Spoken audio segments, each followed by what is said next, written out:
You ever notice how a single choice is like tossing a stone into a pond? On the surface, it looks like one ripple, but the pond doesn't stop rippling. The waves hit the edges, bounce back, collide, reshape. That one tiny pebble shifts the whole body of water. Action is that pebble. Hesitation, that's standing at the edge of the pond, clutching the stone until your hands cramp. Imagining ripples that never come. And the tragedy, when you stand there, life keeps flowing. The pond dries, and your stone becomes just another useless rock in the dust. Now imagine you don't throw it. Chunk up, zoom out, the big picture. What's the consequence of the one action? One call, one risk, one movement. It rewires the brain. That ripple sparks dopamine. That spark becomes habit. That habit becomes identity. That identity becomes destiny. That destiny becomes legacy. And people will look back and say, damn, that's the one who moved. That's the one who carved new roads through their brain and through the world. Science already told you this. Neurons that fire together wire together. Every hesitation is neurons firing nothing. A void, a black hole that eats your potential. That's the neurochemical addiction to nothingness. It's like smoking emptiness. And you've broken addictions before. This one, you can break it too. So let me tell you, there was once a blacksmith who never swung his hammer because he was afraid the blade might shatter. And so he forged nothing. His life was silence, ashes, rust. His apprentice, though, he swung every day. Sometimes sparks flew into his eyes. Sometimes the metal bent wrong.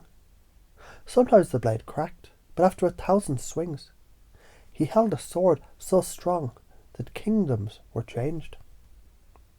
Now which one are you? The blacksmith who held back, or the one who swung like hell and birthed steel?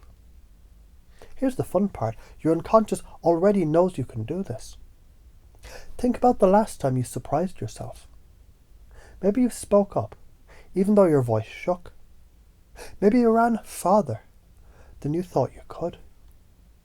Maybe you quit something that was choking you. That was your unconscious flexing, saying, see, I got you. So imagine what happens when that becomes default. When action isn't the exception, it's the rule. That's when hesitation becomes a joke, a fossil. Something you laugh about because you can't even remember what it felt like to be stuck. And now the extrapolation. If you act relentlessly every day, what happens? You become unstoppable.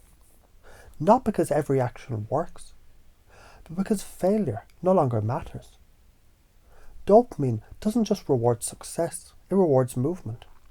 You feel alive, on fire, lit from the inside. People will orbit you because action is magnetic.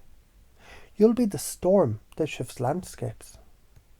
And if you don't act, 10 years from now, you'll wake up with the same dreams, the same fears, the same bullshit excuses, except heavier.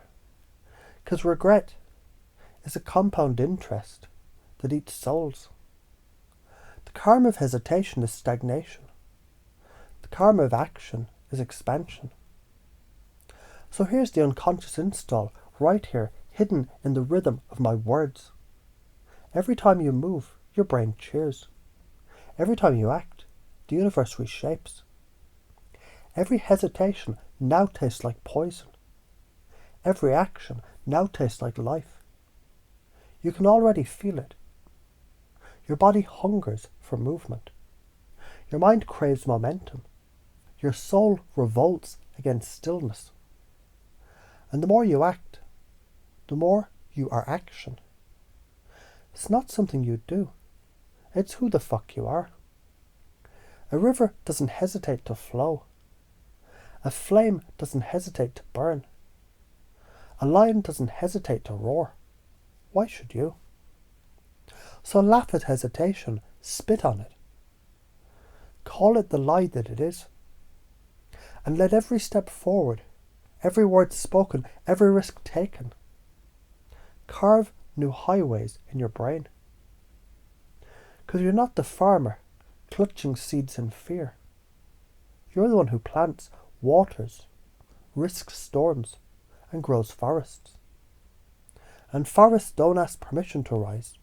They just grow.